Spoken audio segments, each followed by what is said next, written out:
Welcome back to the third session of our FDP on qualitative analysis. The resource person for today is Professor Kathiravan from Periyar University, Tamil Nadu. I'm thanking all of you for the active participation for the two sessions we have conducted already in the last 2 days. Professor Kathiravan is a Dean of Social Sciences and Head of the Department of Psychology at Periyar University, Tamil Nadu. A cordial welcome to sir. Thank you. Now I invite Father Emmanuel to introduce the guest of the resource person. Ready for the session. Thank you, Dr. Molly Joy, the head of the Department of Psychology of Christian College. Respected Professor Dr. S. Kathiravan, all the respected faculty members, management team, and all the participants. Once again, welcoming you all to Christu Jayanti College. I thought this is to be considered as a blessing in disguise for what is happening around us in the world. For academicians, especially, for us to come together and sit together from all corners of the world in academic enrichment these days. And most of you must be actively involved in academic enrichment programs these days with the various FDPs and webinars and whatever that is available in the academic field. So in a sense, everything is providing us blessings. So we just need to tap it in the right way. So today, this morning, we are all virtually gathered in Christu Jayanti College, and many of you must be already aware of the entity called the Christu Jayanti. If not, I thought I would just brief you a little bit about it. Christu Jayanti College Autonomous started in 1999 with a very humble beginning.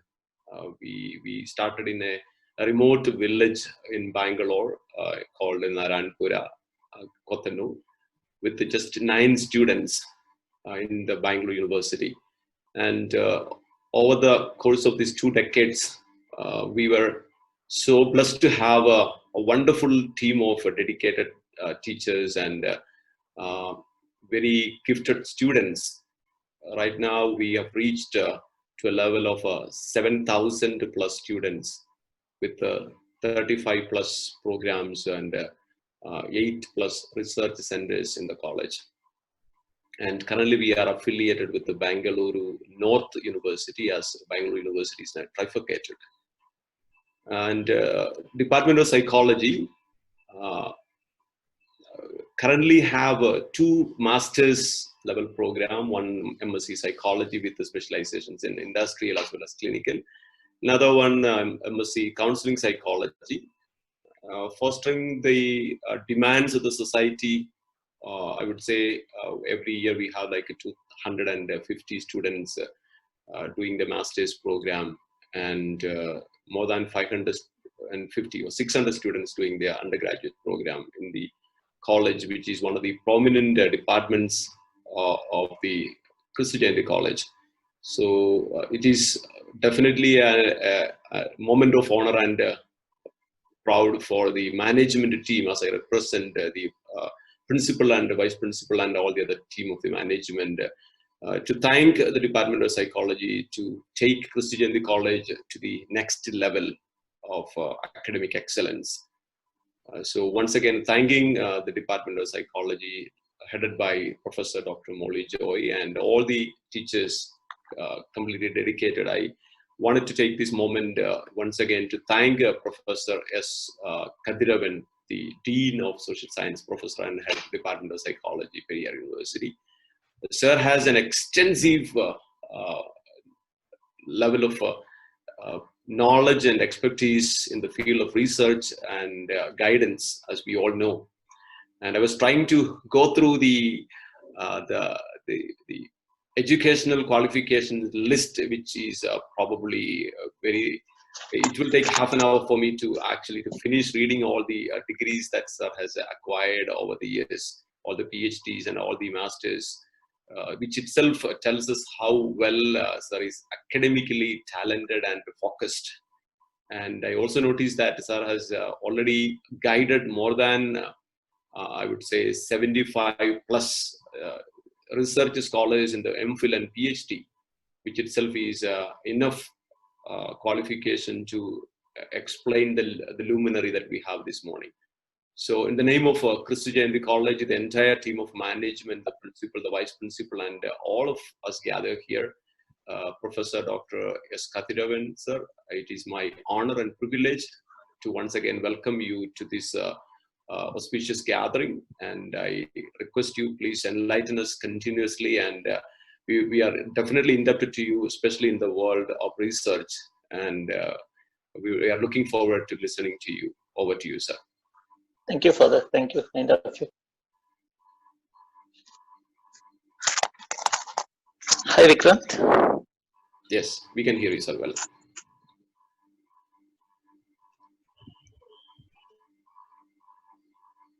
Hi, Vikrant. Sir, I'm here, sir. Can you start, or there is some other agenda in the program? No, sir, we can start, sir. I have. Okay. No You're issues. able to see the slides? Yeah, it's well. Okay. Thank you. Most respected principal of this esteemed institution, my good old friend Dr. Moli, Director of Department of Psychology, my friend Vikrant and the team in the psychology department, the administrative staff and the assistants for this program, and my dear participants. It gives me an immense pleasure as well as privilege to meet you all in this program on skills in qualitative research methods. Actually, my voice is audible, correct, Vikrant? My voice Yes, sir. is enough? We can hear you clearly, sir. Okay, thank you. So, when we are talking about the research, as you know the meaning of the research, again and again we are searching for the potential information, thereby we are gaining knowledge. And of course, whenever I want to start the research, I used to think of the incident with Aristotle, the great philosopher. So only I believe that he was the pioneer in the philosophical research. And there was an anecdote about Aristotle. Two people approached Aristotle. One fellow, he is from some country, and he has approached Aristotle saying that, sir, I have traveled more than 1,300 miles and reach you to learn philosophy because I want to learn everything from the lion's mouth. So I want to learn philosophy from you only, sir. That's why I traveled for a month together and I reached here. So you should teach me philosophy. Aristotle smiled and said, yes. Then normally our human intention is, what will be the fee? What will be the fee? So Aristotle, the immediate next question is, the fellow asked, sir, what's my fee? He said, 1,000 pounds. Okay, fine. The next fellow, he's like from India, he's like us. He asked Aristotle, sir, I have traveled from India and at the cost of my life I have traveled. I walked for more than 6-7 months together and I reached your place. But already I'm a teacher and researcher. I'm a philosopher also there in India. I have so many students. I'm well versed in this area of philosophy. But still, I want to learn philosophy from you. So I have traveled this much time and I reached you. So you must take me as your student and teach me philosophy. I want to enlighten myself with your philosophy. Aristotle smiled broadly and replied, okay, no issues. I'll take you as my student. Then as usual, next question, what's my fee? What's my fee? Then Aristotle smiled and replied, it is 5,000 pounds. This fellow got annoyed. Sir, for example, fellow A, he didn't know the ABC of philosophy and you said his charge is only 1,000 pounds. Already I am like you as a philosopher, I'm in India and I'm teaching so many students and I masterized in so many areas of philosophy, but you are doing injustice. Aristotle smiled and replied, my dear, that fellow didn't know the ABC of philosophy, so it's easy for me to teach philosophy. But you have the knowledge on this and several areas. First, I have to erase whatever you have in your mind, and then I should reteach philosophy. So learning is very easy, but erasing from your mind is very, very difficult. So unlearning is very, very difficult. And for teaching philosophy, the charge is only 1,000 pounds. But to erase whatever you have in your mind, okay, that will be a nonsense. That will be the hindering factor when you learn something new from some person. So I want to erase whatever you have in your mind.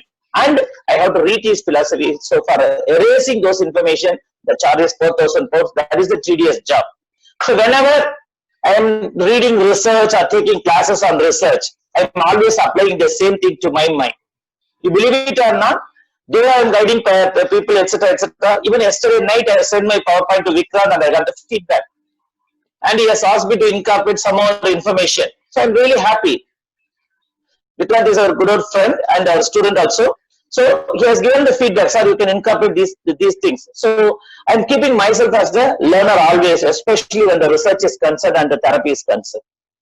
So with this note, I like to start with the qualitative method. But first, the topic itself, the title was given as skills in qualitative methods. Skills in qualitative research methods. And as I said, research, we are searching for the potential information. And most of us are fond of doing quantitative research because we have different tools, different techniques, and as usual, we have the software databases. Then we can easily utilize all those things, and with the help of the statistician, we can analyze whether we have the skill or not. That's a different story. With the help of the statistician, we can analyze and we can formulate the hypothesis, we can test the hypothesis, even we can go for generalization, and always we can claim that our research is the best research. But only the real people knows whether it is the best or worst research. That's a different story. But normally we claim that our paper is the good paper, our work is the good work. And bet against of this proving the hypothesis, and especially the hypothesis myopia. Because once we try to prove the hypothesis, then we are doing all sort of manipulation and we are trying to prove the hypothesis and claim the universal validity, and what's the use of practical use of it. Do you remember, whenever we are doing the research, we must answerable to our own consciousness. Being a human, we should be answerable to our own consciousness because we cannot cheat our own consciousness. But especially with the research, you must answer your consciousness. Whatever you are doing is right or wrong. You know very well whatever you are reporting in the papers, whether they are right or wrong. So in the quantitative research, we have this problem, hypothesis myopia, and always we are trying to prove the hypothesis where we do all sort of manipulation. I used to quote this in my classes to my students and fellow researchers. See, all the people are claiming that their methodology is highly effective, the particular methodology is highly effective, their counseling strategy is highly effective. If at all you are looking back the strategies which are highly effective, right? There should be no problem with a human being because you have umpty number of strategies which are highly effective, which have been proved and which have been generalized by the people. Am I right? Hope you to agree with me. So there are so many theories, so many techniques which have proved that mine is right, this methodology is right, the particular training program is effective, the particular skill development is effective, but ultimately we cannot see the improvement or we cannot witness the desirable behavior modification with the people. As you know, the aim of education is the man-making process which help the individual for the fullest adult participation in the society. In my opinion, that's the purpose of psychology also. That's the purpose of research also. By doing the research, you should ensure that you are helping either for an individual. These are all the conditions for selecting the research program. I don't want to repeat. So either you are helping an individual or group or the society for the betterment. So it's like the aim of education. The research should also for the betterment of people, betterment of livelihood of people, and so on. But it has not happened so far. Even pathetically, I used to quote, the government, since the independence, the government of India is spending crores and crores of rupees together. But still, we are unable to get more number of patents. We are unable to get the patents even in the science research in different science disciplines. Even today, we have a defense research organization, but still today we are purchasing all the things from the foreign countries. Okay? The defense research organization, they are doing the research, we are working there, people are working there, the senior most scientists, etc. are working there. But why we are relying on the foreign countries to purchase all the things, especially if you think of the flights and all the other things, right? We have ordnance factories in India itself, but we are relying on the foreign countries. Either we are not trusting our own self, our own people, or we are relying too much on the foreign people. Either maybe the cause or both may be true. But the point is, when we are doing the research, in fact, in my opinion, qualitative research has the better edge over the quantitative research. because definitely we are not going to we are not going to prove anything, or we are going to claim that we are right. That's not the purpose of research at all, not only for qualitative research. That is not the purpose of research at all. Actually, in the research, you should have the explorative tendency. You should explore the new things. You should explore the new things, new idea, or what are the existing ideas, or how the existing ideas contribute to the betterment of the society. Likewise, we should focus on the research, not to prove our hypothesis. Not to prove on the hypothesis. That's why when you talk about the skills in qualitative research method, of course, you know the meaning for the skill. Skill is the capacity to perform the activity with perfection. The perfection with which you perform an activity is known as skill. But remember, in the quantitative research, you have various tools of research. We have the structured tools for research, and we are using starting from the questionnaires, inventories, etc., etc. We are using all those things, and we collect the data, and we are coding the data, and we are converting everything into the numerical value, and we are again assigning the cutoffs. Then we are analyzing the data with the various formulae, and we prove that we are trustworthy and our research finding is very, very good. But in contrast, the skills in qualitative research is entirely different. If you personally ask me, the skills in qualitative research is nothing but the human skills. Nothing but the human skills, or nothing but the skills used in counseling. Nothing but the skills used in counseling. With this note, let's pass on to what's qualitative research method.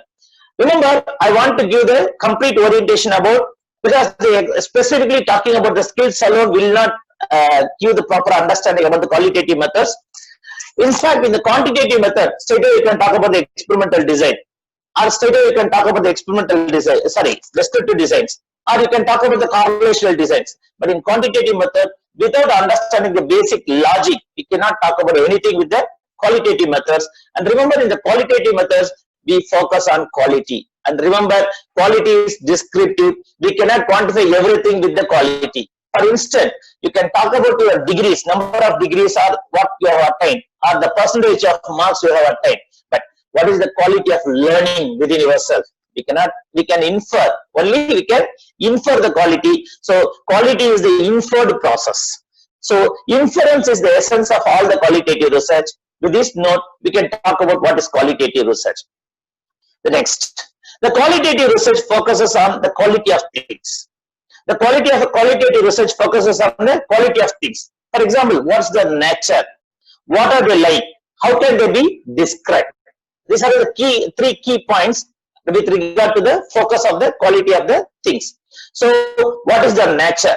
For instance, you are meeting new people. You are meeting new people. You are visiting new situation, or you are visiting new places. Okay. So first we want to explore what is the nature.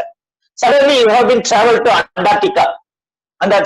Though you have the protection, you went with the complete team, but certainly you will be trying to explore the situation. So what is the nature of this situation? Okay, it is so chill. It is minus 40, minus 50. Okay, what are they like? So the basic human nature is we will try to assimilate and accommodate certain things. That's the purpose of that is the focus of the qualitative research too. So once if you reach that place, you are trying to assimilate, you are trying to correlate this place with the already known places. Then how can they be described? Okay. So when you take the ice cream, you can equate the ice cream based on the Antarctica experience. So the ice cream is more chill than the Antarctic, the climate in Antarctic. Likewise, you can try to correlate and describe certain things. That is the focus of quality of things. So the qualitative research certainly trying to explore the quality of things, not prove the quality of things. Then it involves the views of the internal world of participants. It involves the views or internal worlds of the participants, and it tries to generate the data through the use of interviews, focus group, etc. So we talk about the generating data later, but internal world of the participant. And do remember, see, being the social animal, we are interacting with the society, and most of the time, just for the social fascination, we are trying to project that we are stick on with the society, but our internal world is entirely different. We are not agreeing with several things. Even you may not agree with my definition on qualitative research. So, but being a participant, since your mic is muted, you are listening it. So, our internal world is entirely different. The internal world is entirely different. So, it involves the views or internal worlds of participants. Remember, being the social animal, most of the time, our internal world is suppressed. Our internal world is suppressed. We are not ready to have the expression because we will not be accepted by the society. There comes the focus of social psychology. Okay, how we are trying to maintain as a group member, how we are adhering to the group norms, how we are leading to conformity. All are the focus, all are related with this aspect. Our internal worlds are certainly different from what we are experiencing in the external world, and we may not have the congruence with the internal and the external world. If at all you think of introspection, this is the reason in the qualitative studies we are looking for the introspection or the specific discussion about the specific object, event or situation to elicit the response from the participants. Thereby, we are trying to understand the participants. Just to look at the right side of the slide. Everything we hear is an opinion, not a fact. Everything we see is a perspective, not the truth. So, that's what I used to insist. If you take the dictionary meaning, truth and the fact are both similar. If you take the definition for if you take the dictionary, English dictionary, and look at the meaning for the truth, they will mention about the fact. If you take the word fact in the dictionary, they used to talk about the truth. But if you take the research perspective, both truth and fact are not one and the same. Because truth is subjective. Truth is subjective, but fact is objective. Fact is objective. For example, you can take Pakistan is our neighbor country, Pakistan is our enemy country. Pakistan is our neighbor country is the factual information. It's like sun rises in the east.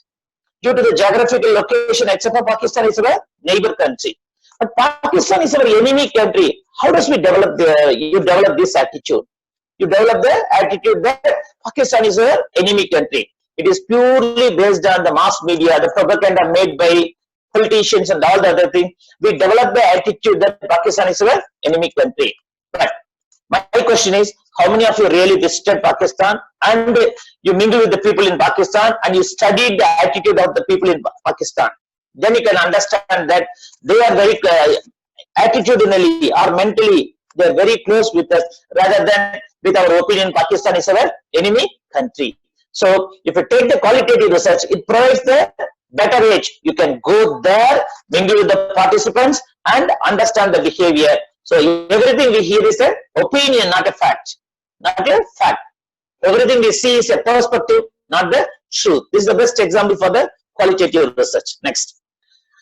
Qualitative research often, qualitative research often gather data from relatively small sample of people.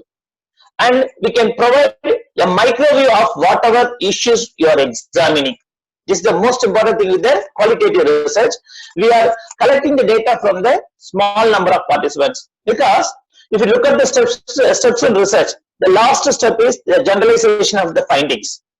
Generalization of the findings. In qualitative research, we never try to generalize the findings because the feelings, intentions, and thought process are purely individualistic. So it's very difficult to generalize the findings. Rather, here we are focusing on the small group and we can try to provide a micro view of whatever issues we are examining. We are focusing on the micro view of whatever issues we are examining. That's the reason in qualitative research, generally, we are not trying to formulate the hypothesis and try to prove the hypothesis. Rather, we are exploring the process or we are involved in the process. We are immerse ourselves in the process and finally we are evolving the themes. That's the basic difference between qualitative and quantitative research. Then, the relatively small amount of data does not, however, make the researcher's job easier. Actually, I want to focus this point because many people, they love to do the quantitative research and they have little preference for qualitative research because as the title says, the skills in qualitative research method is very, very difficult. The skills in qualitative research requires a lot of training, a lot of non-judgmental attitude, and the comprehensive ability to explain the factual information as such comprehensive ability to understand the human nature as such and accept the uniqueness of the human nature as such. That's why the relatively small amount of data does not, however, make the researcher's job easier. So it's a tedious process. This is the reason when we take the qualitative studies, we are conducting the qualitative studies for weeks and months together. If at all you want even 1,000 or 2,000 data from the quantitative study, right? For instance, you want to study the attitude of students. Almost all the people are doing this research. Okay? The stress, attitude, this, that, etc. about the people during the COVID-19 pandemic. Okay? You would have seen many of the Google forms are coming, keeps on coming. Okay? I am very tired of answering all those Google forms. That's a different story. And all the participants are taking COVID-19 issue, COVID-19 issue, COVID-19 issue. But do remember, no one is trying to explore what kind of solutions we can give the people during this pandemic and this lockdown. Rather, this is convenient in the quantitative research. We can explore the stress, anxiety, depression, loneliness, etc. during the COVID-19 issue. Right? This is very, very easy. Very, very easy. And I have my own doubt whether these people are knowing the research methodology. Sorry, I'm not questioning you people. You may also be one of the crutch. Say, if you look at the research methodology properly, nowadays I have witnessed one thing, that people are stick on with the product rather than the process. Research is a process, but people are looking for the product, that too without understanding the process. Right? See, we can use the statistical packages, or we can go for testing the hypothesis, etc. based on the process. Based on the process. But what people do nowadays is, without knowing the process, since they have the computers in their hand and the networks are available widely, they use the computers and networks and they are focusing only on the output, the product. The product. For example, if at all you read the research methodology properly, you can come across one issue that only when the population is infinite, you can go for online surveys. You can go for online surveys. But I'm tired of seeing even the MSc students for the projects they're using only online survey. What is the purpose of taking the infinite sample for the MSc level project and doing the online survey? I don't understand. What's the purpose? So you can openly admit that you are going for the convenient sampling. Whoever is answering, that is convenient for you. So without taking any effort, just by posting and requesting the people to give the answer, and you know how we will be involved in giving the answers, right? So there comes the errors in the different sets of error in the data, and some people will respond in the zigzag pattern. Some people will respond only in the extreme values. Some people will respond only in the middle value. That will spoil the entire study. That will spoil the entire study. As usual, you have the statistician, or you know statistics very well, and you are going to boom the data, or generate the data, or manipulate the data, and you prove your hypothesis. This is what happening with this kind of online surveys. See, without knowing you, tell me consciously how many people will be honestly giving the answers for the questions you have raised in the online survey. Okay. So one of the important purpose of research is establishing rapport, and you should collect the information. Then what kind of rapport you have in this online, in the kind of online survey? So people are looking for convenience rather than looking for the quality of things. That's the point. So the relatively small amount of data does not, however, make the researcher's job easy, since it is the tedious process. We are using our whole lot of effort, whole lot of skills in the qualitative research. So just look at the right side slide. Truth is available only to those who have the courage to question whatever they have been taught. Whatever they have been taught. Whether it is a research or a teaching learning, only when you question all those things, you will get the truth. Right? So the next slide. So the qualitative data often take the form of words, narratives, descriptions, which are not easy to analyze. For instance, I am exploring the feeling of the certain group of people about this COVID-19 issue. You will get the responses like this. Sir, we have the fear of our life. We have the fear of our life. Then the other set of people, they have given the response that, see, we have feared about our livelihood because we are unable to get the income. We are unable to get the income. That is their problem. Then the other group of people, you get the information that the particular group of people said that, so COVID-19 is very, very common. See, like this coronavirus, there are so many viruses, numerous number of viruses are available in the environment. Why should we fear about this? Why should we fear about this? If you have the proper immunity, we will come across this. Now tell me, how can you quantify this data? It is very easy. You can say that yes means 1, no means 2. These are not quantifying the data. You are using the data conversion according to your convenience. But we have to narrate. Okay, like what kind of factors which have promoted the attitude of this group. For instance, I have read the article even in the first week of April itself. Our biological researchers have clearly indicated, was appeared in Indian Express. See, they have mentioned about 3 different things. See, number 1, the COVID-19 virus mutated. It took more than 200 different type of mutation. That virus has took the mutation in the different form, but the mutation of the virus took place in the southern part of India is different from the northern part of India. And moreover, we have the natural immunity. Just think about your own residence. Though you are living in the bungalow or apartment, outside, if you come outside, you can see only the only the toilets and all the other nasty activity outside. So the drainages are always out. Once if you have the rainy season, you can see how the drainages are overflowing in the road. But we are living in the filthy condition that itself provides the greater immunity. See, the perspective is entirely different. When we are talking about the numbers, when we are talking about quoting the different things, this perspective is entirely different. So we have to get the narration. We have to get the description. This is the researcher's description. The second thing they have quoted is, see, 70% of the people should be exposed to the virus. Only then the body will develop the immune power. So in any pandemic, after a particular period, 70% of the people should be exposed with the particular virus. Only then your body will develop the immunity. So it's necessary. So after a particular period, you have to be exposed. This is another description. Well, the third description is, our genes are survived. So it is the beautiful point. Our genes are survived even during the summer when we had the measles. The measles are the worst disease which have been spread in the summer, but our genes are survived with this measles also. Measles also. So now see the 3 different description, and definitely on getting this kind of description, even our fear will be reduced. Just because you are doing some survey and just because you are coding the data and analyzing the data and you are mentioning that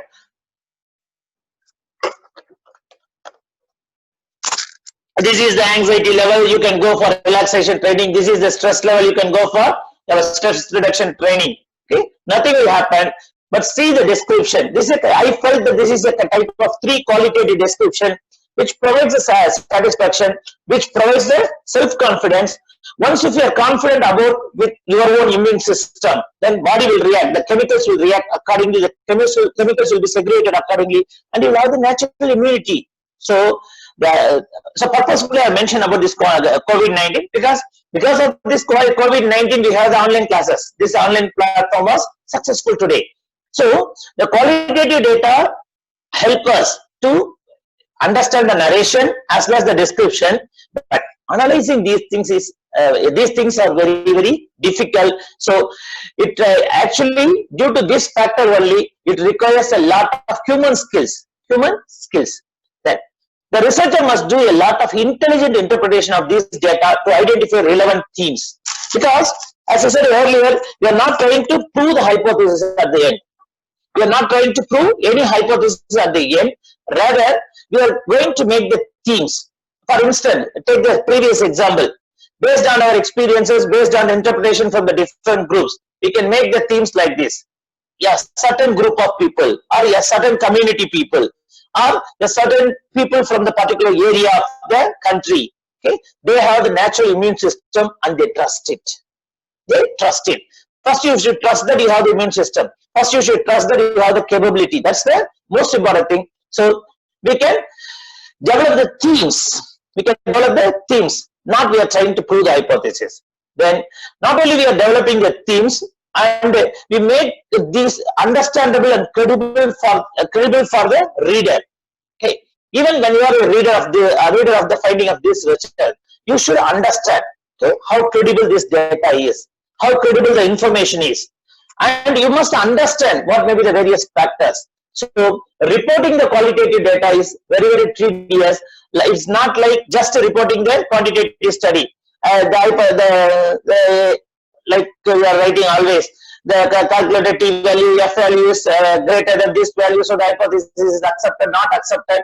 Many people used to write rejected. You should not reject anything. So accepted or not accepted, and it is proved that blah blah blah, men and women differ. This story is not possible with the qualitative research. So you have to understand the concept. You should understand the narration, based on which you should develop the themes. For example, theme, the belief about immunity. This is one theme. For example, I'm saying the belief about immunity. Then the fear about livelihood. This is another theme. The fear about the virus itself. Likewise, we can develop various themes, and the themes are more valid than the numbers. The themes are more valid than the numbers. That's why I used to say, if at all you are focusing only on getting the degree, never touch the qualitative research. Even for my PhD scholars, I used to say, don't go for the qualitative research. Because with the quantitative study, you can play with various software and you can prove this, that, and all, and your degree will be assured. But in the quantitative study, for example, we have the foreign examiner system. Even you can interpret the things from the Indian perspective. The foreign examiner may not agree with the perception of the researcher in India. So he may raise the doubts, or he may raise clarification, or he may reject the thesis also. So we must be very, very clear, and we must decide whether we are taking the qualitative research or not for our PhD degree too, or some other degree purposes too. That's why I used to say, if you don't fit in, then you are probably doing the right thing. If you don't fit in, then you are probably doing the right thing. This is not happening exactly with the qualitative research. You can't fit in yourself with the other researchers, fellow researchers, because there are individual differences. As you know very well, we have both inter-individual differences as well as intra-individual differences. We have both inter-individual as well as intra-individual differences, and due to the inter-individual differences, definitely being a researcher, my opinion will be entirely different about the same pandemic. Your opinion will be entirely different, or even if you have the common opinion, we have the debate about the common opinion also. So that's the edge in the qualitative research. Next, what are the basic assumptions of the qualitative research? What are the basic assumptions? Next, the first assumption is it concerns primarily the process. Qualitative research. Next slide, please. The qualitative research is concerned primarily with the process. It is not with the outcome. It is not with the product. Already I mentioned about it. So the process, what kind of process we are using in the qualitative research? We are involving the participants. For instance, you want to, I'm continuing the same example so that it is easy. So you want to, you are involving with the COVID-19 people with the issues on COVID-19. You are being there, you are observing them, you are mingling with them, you are interacting with them.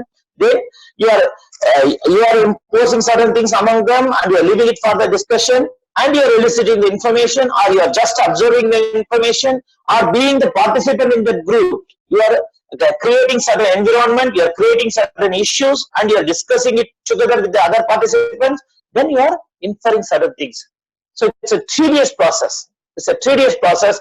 First, you must have the patience. You must have the patience. Like in the quantitative research, you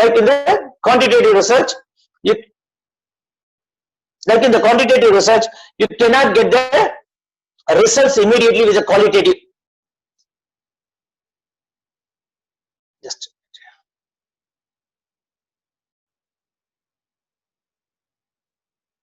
So like in the quantitative research, you cannot get the result in the limited time. Within the fixed frame of reference, within the fixed frame of time, you will not be getting the results. So you should immerse yourself in the process, and you should identify the various themes, and you can evaluate the themes with the people, because you don't know whether the themes arrived by you, maybe accepted by the participants also. Sometimes we are checking the themes arrived through the qualitative research with the participants too, or we are going for triangulation. relying on more than one methods and checking the validity of the arrived results. So it is concerned primarily with the process, as I said already, not at all the product or outcome. Product or outcome. So the one of the important skill in the qualitative research is don't stick on with the outcome of the research. Don't stick on with the outcome of the research. Then the second assumption is the researcher is interested in the meaning of what we do, or what. It is nothing but how people make sense of their lives, experiences, and the structures of the world. So you have come across the word introspection, looking within. That's the fundamental method in psychology, right? So the introspection is the right word in this place. Researchers interested in meaning, actually how people make sense of their lives, experiences, and the structure of the world. So you can discuss with the same participants after this COVID-19, how you like to behave, or how you like to equip yourself, or how you can modify your lifestyle. For example, just to watch the things whatever happen in the entire country, many of the workers from different places, again they are moving to the native place. It is not just because they are unable to get the food and proper livelihood in the other place. They went for the job. It is like they have the affinity or attachment. If you are going back to a native place, we will be at least with our people. Even some people, we have done the COVID-19 counseling for more than 1 month over the phone, and many people have the fear that at least before I die, I want to be with my people. I want to die in my own place. I want to die in my native place. I don't bother about dying with the COVID-19, but I want to be in my native place. See the affinity. So you cannot interpret this internal world very easily. What kind of affinity they have? Why they have this kind of affinity? Okay? Why they are not comfortable? See, with regard to income, they are highly comfortable in other places. But when it comes to the death, or when it comes to the worst situation or worst period, they want to be in the native place. That's why there are so many agitation in front of the collector's office or the police commissioner's office. Many people from the North India, they are agitating that we have to be sent back to our native place. So how people make sense of their lives, experiences, and the structures of the world. That is the second assumption. The third assumption is researcher is the primary instrument for the collection and analysis of data. Not we are relying on just computers for analyzing the data. We are the primary instrument for data collection as well as analyzing the data. Especially if you look at the social activists, okay, you can see that, for example, a social activist want to study the attitude and behavior of the tribal population. They used to be there. They used to stay there. They used to try to help in the livelihood of people. Then they are making assumptions about the attitude of the tribal people. Then they are analyzing their situation, then immunity power, or health and hygiene, sanitation. Likewise, we can do so many work, but all these things are possible only when you are like being the participant in that place or being the fellow member in that particular place. That's why researcher immerses fully in the process. Researcher immerses himself or herself fully in the process, and that's why it's called as researcher is the primary instrument for data collection. Researcher is the primary instrument for data collection. And not only that, the data are mediated through this human instrument. What is mediation? What is mediation? So you are observing something, but you are correlating, you are applying your mind. You are applying your mind. For mediation, to apply your mind, you can use the previously available theory or previously available literature, or you would have proposed your own theory, and you can correlate those things. That's a form of mediation. So with the not only we are mediated as the human instrument, even in the process of data collection and analysis, we are mediating ourselves, and with the different theories, the literature available, and we are arriving meaning or arriving into conclusion out of the research process. So the third assumption is researcher is the primary instrument for collection and analysis of data. And the fourth assumption is next. It involves field work. It involves field work. The researcher observe or record behavior in its natural setting. The researcher observes or records the behavior in the natural setting. That's very, very important. That's very, very important. Already I quoted an example about people doing a study at tribal places. Okay, so the field work is very common with the social science research. Social science researchers, they rely on field work. For example, the social work people, they completely rely on field work. The economics people, they are relying on the field work. The psychologists, half of the psychologists they rely on field work, half of the psychologists they rely on the paperwork. That is different. So field work is very, very important. Only when you are going to the field, you can understand the nature, attitudes and behavior of the people in the naturalistic environment, in the real environment. Once if you take the persons from their realistic environment, their attitude, behavior, intention will be entirely changed. Already I quoted this example also. Why people want to go back to the native places during this pandemic? Right. So the researcher observe or record behavior in the natural setting. That's very, very important. That descriptive. The next assumption is it is descriptive. So researcher is interested in process, meaning and understanding gained through words or pictures. Words or pictures. For example, from your photograph, we can understand something. We can understand something. From your body language, we can understand something. The gesture you make, from where we can understand something. Then not only that, whatever the words you are expressed, you know very well that we have the popular technical projective techniques in which we have the word association technique or word filling technique. Both are available. So the word will reflect your qualities. Word will reflect your ulterior motive. The word you express will express your real intention. So here the researcher is interested in the process, the meaning and understanding gained through the words or pictures. Then the process is inductive. It's not deductive. The process is inductive. During the process, we are traveling with the participant, or we are traveling with the situation, and we are trying to build abstractions. We are trying to build abstractions about the particular entity, or we are trying to build the concepts. We are trying to build the concepts. What are the concepts, concrete concepts we got from the particular locality? Or we form the hypothesis. Then we form the theories. Even there is an approach called grounded theory in qualitative research. From where we are trying to build a theory. For example, for the particular ethnic group, right? You cannot develop any other theory only from their behavior and from the behavior. Similarly, the behavior of the group of people, the similar group of people in the previous setting. You can keep it as a frame of reference, and you can compare it, and you can develop a theory. So that theory is valid for the particular ethnic group, or particular culture, or particular area. So the process is inductive. The process is inductive, not you are trying to use the deductive approach. Right. That's the reason I have put this slide also. Knowing our faults is the first step in conquering them. Either it is for your own self, it is for your own research. Okay. Next. Just we can summarize the qualitative versus the difference between the qualitative versus quantitative techniques, so that we can have the clarity to move further. So what is the focus of qualitative research? We focus on the quality features. We focus on the quality features. Whereas quantitative research, we focus on quantity, how much, numbers. Then what is the philosophy? Phenomenology. So we are focusing on a phenomena, a particular phenomena in qualitative research. Whereas quantitative research talks about positivism. Then method.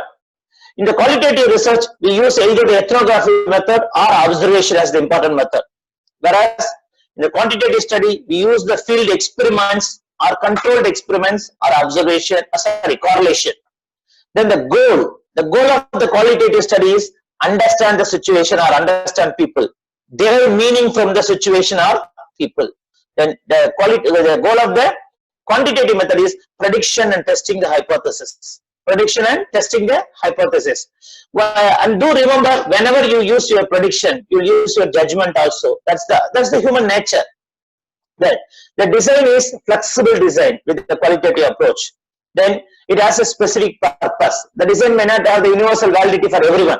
So it has a specific purpose and it is purposeful also. The research is purposeful.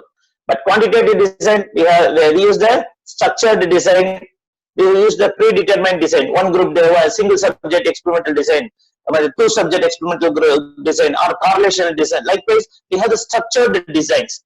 Then sample, normally qualitative research, because it's a tedious process, we have only small sample and purposeful. Small sample as well as purposeful sampling. Otherwise, you can use it the technical term, non-probability sampling methods. Non-probability sampling methods. And here the sample is very, very large, random, and we are looking for representative sample so that we can generalize the findings. So that we could try to generalize the findings of a study. Then data collection, generally it is stick on with interviews, observations, document, and artifacts. Whereas in the quantitative study, questionnaire, scales, test, inventories, blah, blah, blah, all are using. Then analysis, qualitative method focus on the inductive approach. It should be done by the researcher himself. It should be done by the researcher himself. But quantitative method, it is deductive, using the statistical methods, so you can get the help from any statistician. Then the findings, it is comprehensive, it is detailed, it is descriptive, and it is holistic. We get the holistic view. We try to present the holistic view about the particular culture or particular community group or particular ethnicity. Whereas here it is very, very precise and numerical. Then the researcher, what is the role of the researcher or what he is doing with the qualitative method? Totally immersed with the process. Totally immersed with the process. But in the quantitative method, researcher is detached from the process. Researcher is detached from the process. And with this note, let's see what are the 5 major types of qualitative research. What are the 5, next slide please. What are the 5 major types of qualitative research? Then, the first one is ethnography. Ethnography. Actually, we are trying to study the particular culture or situation or product or process, etc., in their cultural framework. For example, you want to know the impact of the particular brand of tea. What you can do with the group, you can prepare the tea, give it to the group of people, and you can observe how much they are satisfied with the taste, how much they are satisfied with the smell. Remember, taste, smell, etc. cannot be quantified. That's why in our therapy, always we are trying to convert this. See, within the scale of 1 to 10, within the scale of 1 to 10, you just tell me how much you feel the taste. If the individual says 6, you claim it as 60%. The individual feels the taste, but it's absolutely not with the research process. So, what is the flavor? How can you quantify the flavor? So, in the ethnography, what we are doing is we are trying to understand the particular culture and their understanding of the role of a particular product or process or whatsoever it may be. Even I purposely put the word disease because this is the apt time to understand the COVID-19 issue, COVID-19 pandemic. So, in your culture, what's this pandemic? For example, if you take the Wuhan, not only Wuhan, if you take Chinese culture, they will eat anything. But I don't know how many people you know what is the story behind why people in China eat all the animals. Okay. See, during one drought season, right, the government was unable to provide the food for the people. Though it's a communist country, the government was totally unable to provide the previous states. The government was unable to provide the food for the people. So the people have started eating the animals, whatever the animals available in the forest, including a rat, bat, whatever it is. Right. Then after a particular time, you know that once it's practiced with so many days, it becomes the part and parcel of your behavior and it becomes the character. So eating animals became the character of the Chinese. Right. After a particular time, the funniest thing is the government itself is providing the permission to open the animal markets. And now you can understand why they're eating all sort of animal. It is available, the proximity is one reason, then habituation is the other reason, but the consequences, the entire world is witnessing. That's a different story. But you can do your research. Why the Chinese people, they are fond of eating all sort of animal. You can take up the ethnography study in this area. Or with the COVID-19 issue, what kind of food we prefer. The funniest thing is, if you read the diet proposed for the COVID-19 patient in the hospital, okay, they're not suggesting any medicine. Rather, they're talking about developing an immune system. They are talking about developing the immune system. This is a qualitative study.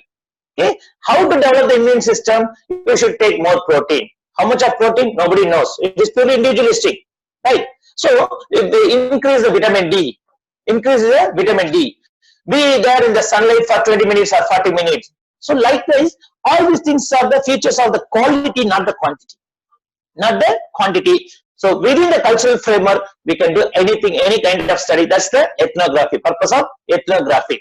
In the marketing research, this ethnography is frequently used. People from management side also may be attending the program. The ethnographic studies are highly useful for the marketing strategies. Marketing strategies. Actually, since we talk about the marketing strategy, I want to quote a small story about this marketing. Actually, today, you know, the creativity, a lot of creativity in marketing. So, you know the rin powder, the washing powder is the most favorable consumer goods in the Indian context. So, the rin powder was launched almost in all the South Asian countries. Then, the same rin company, they want to launch the product in the Middle East. Normally, when you launch the product in the new area, you have to do the market survey. You have to do the market survey. What is the attitude of people? What is the habituation of people? What is the conventional attitude of people? Likewise, you have to do a lot of work with the market survey. Since it is the fastest selling consumer non-durable, immediately they have launched the product. As usual, based on the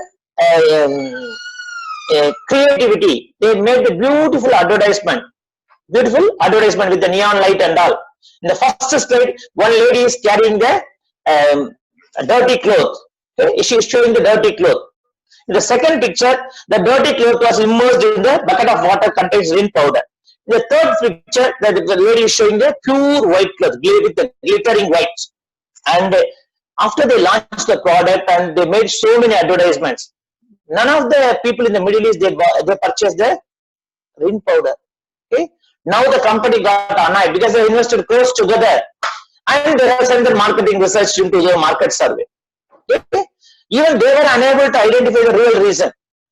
They were unable to identify the real reason. And finally, okay, the one fellow, he was sitting in the shop and he was watching somebody is reading newspaper. The fellow was reading from the right to left, right to left, right to left. Then he got the hit. They're reading from the right to left. Now see the advertisement. See the meaning of the advertisement. So the meaning of the advertisement is, if you are using our rin powder, the pure white cloth was immersed in the bucket of water which contains rin powder, and it becomes dirty. It becomes dirty. So it's related with the marketing issues. But the most important thing is, even in the ethnography study, we have to focus on these kind of minute issues. Otherwise, the company will instead of making profit, they will be experiencing a severe loss. So each and every minute information is valid in the qualitative study, and it has its own meaning. So we can study this in the particular culture. That's the purpose of the ethnography study. Then the second one is narrative studies, narrative research. The narrative approach views together a sequence of events, usually from just one or two individuals, to form a cohesive story. Normally in family counseling, we use this narrative approach. Or to study the similarities in the two different cultures, you can go for the narrative approach. Then, but to do this, you can conduct the in-depth interviews, you have to read valid documents, and you should look for the themes which are available as well as previously recorded themes. Then we must have the greater skill in understanding the illustrations of the people, and we must have the greater skills in understanding the life events, life illustrations shared by the people. Only then we can understand all these things. For example, even you can use this narrative research to analyze the political leaders, or you analyze the market leaders, or you analyze the different type of leaders. From their narration, you can arrive into the theme and you can form the cohesive themes based on your understanding. So the second type is narrative research. The third one is, next slide, phenomenological research. Normally, phenomenology is the process which focus on the subjective reality, Already we discussed that the subjective reality is entirely different. Though we are accepting certain things in the society, it doesn't mean that internally we are accepting the same. So the phenomenology describes the subjective reality of events as perceived by the study population. So it is a study of phenomena. It's a study of phenomena. Normally, the combined methods like interview, reading the documents, watching videos, visiting places, etc. have been examined in the phenomenological research. Actually, here we have to rely on the participants' own perspective to provide insight into their motives. We have to rely on the participants' own perspectives to provide insight. See, in the ethnography, you can rely on just attitude, but here the participants' own perspective is more important, so you have to rely on that to understand their motives or to interpret their motives. For example, in the phenomenological research, you can take the phenomenological research with various areas: psychology, sociology, social work, and economics. In management, it's very difficult to get the phenomenological research projects, but still, the consumer's opinion, it is a beautiful topic for management research under phenomenological research.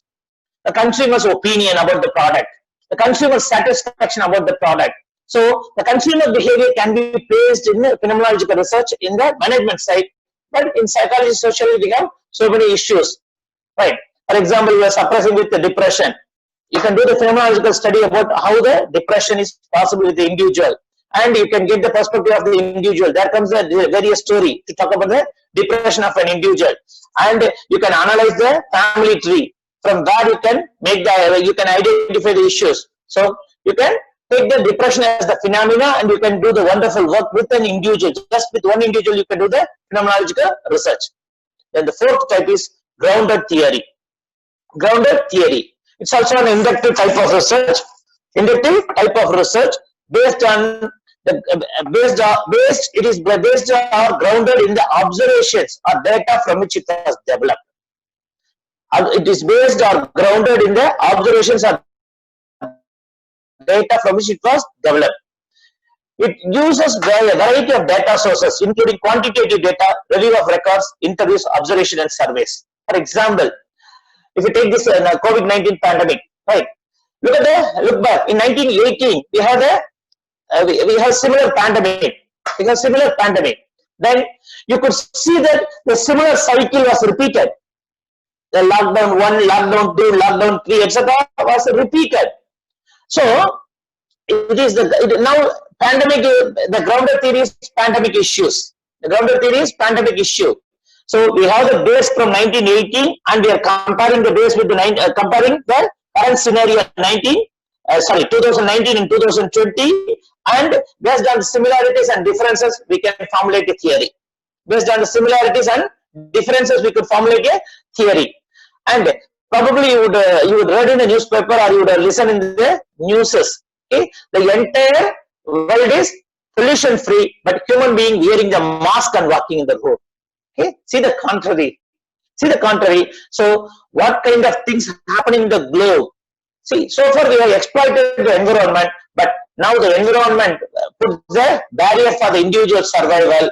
So how can we make the compromise with the environment? This is also a kind of grounded theory study. So what are the environmental hazards we made? The human made hazards for the environment, and what are the hazards made by the nature now? And you can make the grounded theory. Then the fifth type of qualitative research is case study. Case study, actually, it's popular from the management side. Case study is about the in-depth study on either an individual or organization or group of people. There are different types of case studies available, but in the qualitative research, we focus on the case studies on either an individual or group or organization. Then, if you take the case study, generally we are trying to identify the reasons based on, it's a kind of action research also. You would have come across the word action research in the research method, different types of research. So case study is the type of action research. Because in the other research, in the grounded theory or phenomenology, we are understanding and we are conceptualizing it. But in the case study, we have to provide the solution. We have to provide a solution.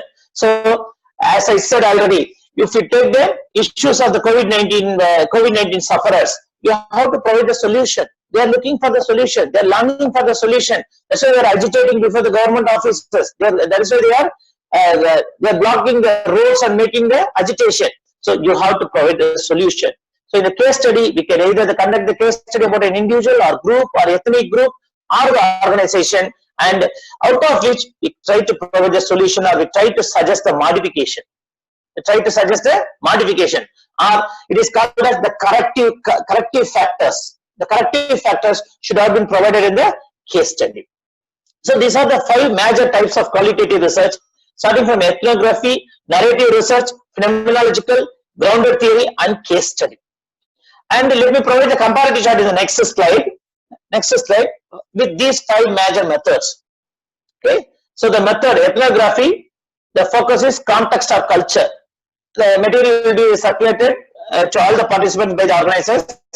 So ethnography, context or culture, the sample size, we least bother about the sample size, or most probably we can take one person also, but the data collection methods are observation and interview. Observation and interview. Whereas in the narrative study, we focus on individual experience and sequence. Individual experience and sequence. The sample size is normally 1 or 2, 1 to 2. Then, for instance, I want to quote you, in the narrative study, even you can go for the narrative study with the available documents.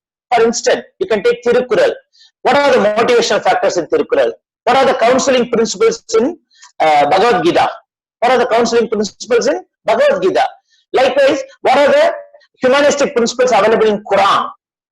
What are the guiding principles available in Bible? The Bible is the rich source of counseling, right? If you analyze the Bible, you can identify so many factors, interesting factors, which will guide the human behavior, which will guide the humanism. Right? So, likewise, we can go for the narration, not only the narration from the people, even narration by the literature, narration by the subject content. From where you can take up the study and you can make the things, or you can conceptualize so many things from the available narrations.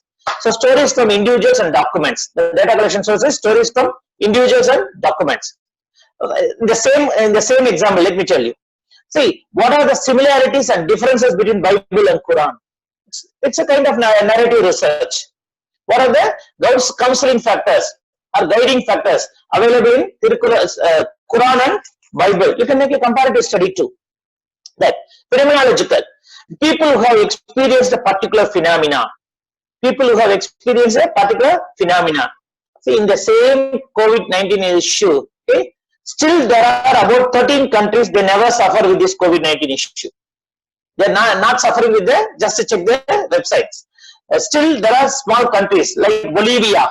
Bolivia, the least bother about the COVID-19 issue. The Bolivian president is playing the ice hockey with the other players. So Bolivia, they just least bother about this COVID-19. So far, there is no cases. And if you take Sweden, they never announced the lockdown. Rather, they're teaching people how to manage the COVID-19 issues, how to maintain the personal cleanliness and all. So these are certain exceptions. Even you can try to study these kind of exceptions as the phenomena in the qualitative research. So normally we use the interviews here. There are sample sizes from 5 to 25. Then grounded theory. We are trying to develop a theory from a grounded in-field data. We are trying to formulate a theory from the in-field data. So normally we look for 20 to 60 participants and we use interviews, then open and actual coding. Normally some of the quantitative processes are involved in this method so that we can formulate a theory based on the particular ground. Then case study. You are conducting the case study or organization, entity, individual, event, etc. Sample size, normally we don't bother, but from 1 to anything. Then interview, documents, reports and observations are used in the case study. So once if you have clear idea about these 5 major types of QR, then all the other additional qualitative research will talk about only the extension of these 5 methods. So the next slide.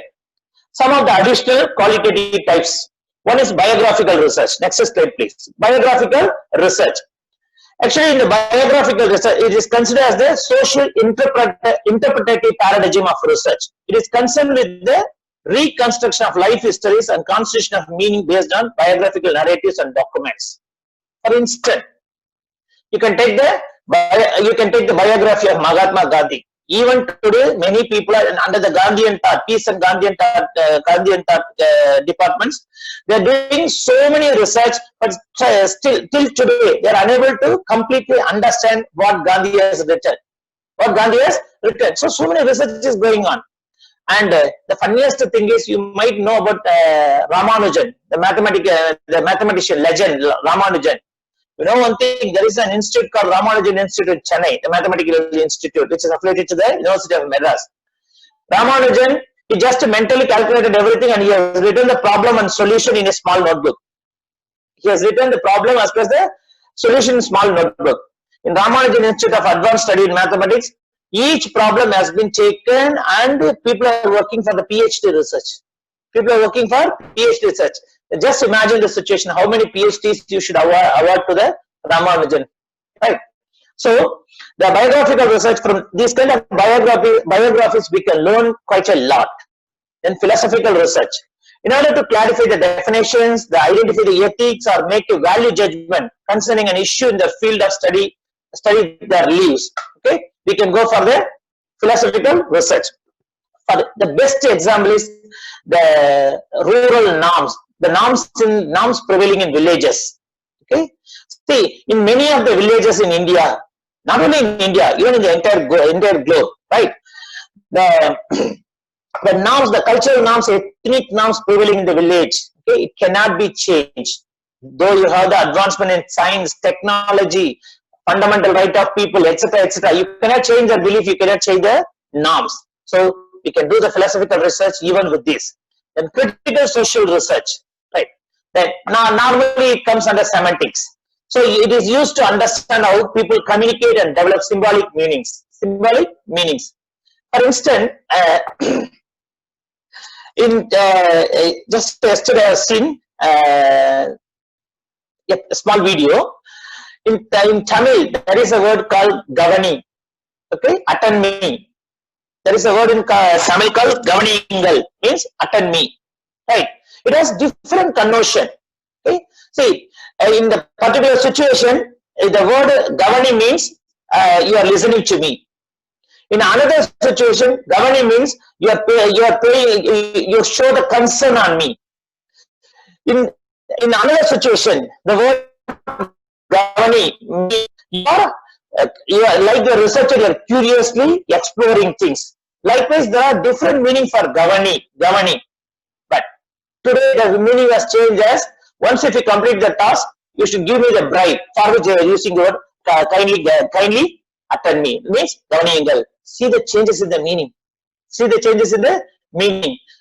the beautiful word Gavani means paying attention, which was used in different connotation, was just spoiled by the people, and it was used for the worst behavior, bribing.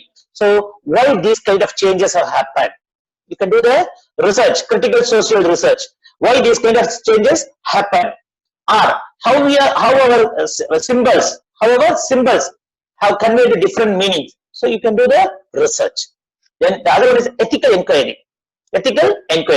So here we make the intellectual analysis of ethical problems, like our obligations, right, duty, fundamentals, etc. Normally social activists are concerned with the ethical research. Then the next type of research is the next slide. Social science and government research. Here we try to understand the social services, government operations, etc. with the social services research. For instance, in this COVID-19 issue, right? You can analyze the functionary of the government, how it helps the people or how it affects the people. Or you can take up the study on 20 lakh crores have been released as the remedy for the interim remedy for the people. Does it reach the really the downtrodden? Does it really help the downtrodden?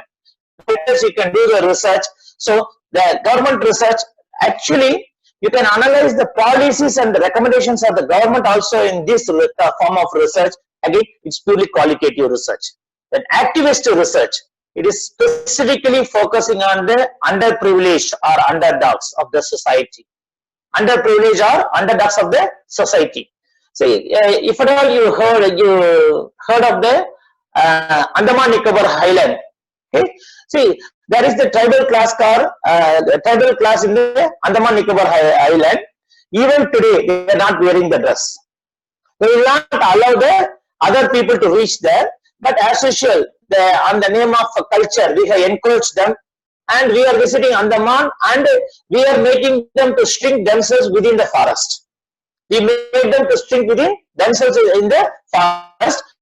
Social activists, they are trying to explore the possibilities, how to educate them, how to cultivate certain things, but they are not trusting us. They are not trusting us. The human intuition is more powerful, so they are not trusting us.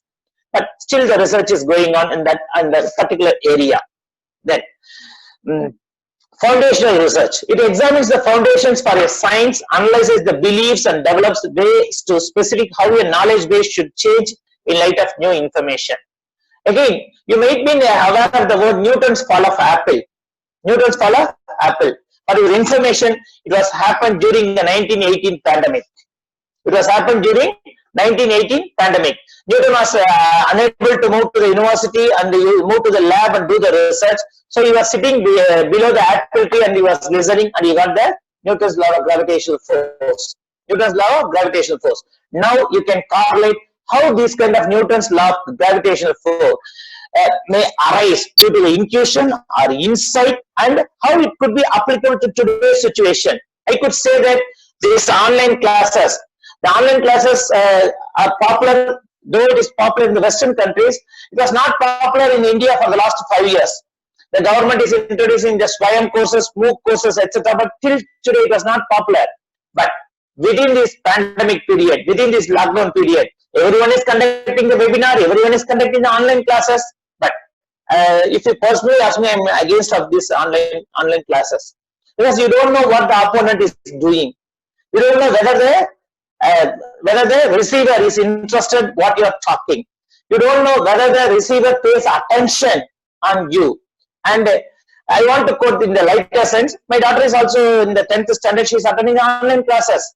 But I have noticed that many of our classmates and ourselves, they are muting the video and they are just listening the audio, and they do whatever they want to do. Then the structure was missing. The structure was missing. But today you can think of how the online environment became popular, and it provides the ground for reaching the people in the society. That's a kind of foundational research you can do. Then historical research. To discuss past and present events in the context of the present condition, and to reflect and provide possible answers to the current issues and problems. It helps us in answering questions such as where have we come from, where are we, who are we now, etc., etc. So you can answer all these things with the historical research. For example, evolution of humankind. Evolution of humankind. You cannot quantify everything. Then evolution of the human mind. Evolution of the human mind. Why the frontal lobe is like this for the humankind? See, do you believe it or not? It took more than 50,000 years for the frontal lobe to grow like this. That's why we have the broad shape in our head. That's the information. It's a kind of historical research. Likewise, we can do anything, even from where COVID-19 came. What is the culture of the people there? What is the food habit of the people there? And you can compare it with the 1918 issue. Okay? 1918 issue. Then you can compare the same with the COVID-19 and make the precise statements. And you can provide the solutions also. If you have the pandemic like this, what kind of preventive measures you can have, or what kind of measures we can take after the pandemic, because you cannot prevent the pandemic as intact completely, but once the pandemic occurred, what kind of things we can do. Likewise, we can do the historical research, and based on the experiences and the data available, we can summarize and give the future direction for the livelihood of the people. Then the next one is visual ethnography. Visual ethnography. Next slide, please. Visual ethnography. It is a visual methods of data collection, including photo, voice, photo elicitation, collaging, drawing, and mapping. So it depends. It relies on the complete use of technology. Then autoethnography. It is the study of self. It is a method of qualitative research in which the researcher uses their personal experience to understand the issue. And if at all you remember, the psychologist, you remember the origin of counseling. Origin of counseling. The Mind That Finds Itself is the beautiful book written by Clifford Beers. He was the victim of the mental asylum, and he was tied in the chain and he received the worst treatment. But later he has narrated his experience as in the book called The Mind That Finds Itself, and because of which we have a beautiful area called counseling in the society.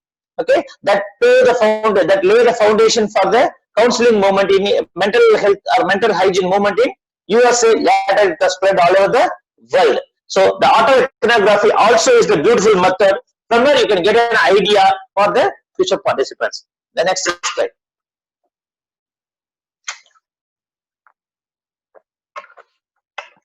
If you think of the different skills in qualitative research, okay, in my opinion, selecting a topic is the most important skill. Selecting the topic is the most important skill. So how do we select the topic in the qualitative research? So number one, remember I have given so many examples, but brainstorming for ideas is the most important step for selecting the topic. So brainstorming the idea can be done with the focused group discussion, or you can read the various sources, or you can take it from the documents, or you can analyze the policy documents, whatever it may be. You should go for brainstorming the ideas. Brainstorming not only should be done with the person, even with the non-living entities, you can do the brainstorming. Then choose a topic that will enable you to read and understand the literature. Read and understand the literature.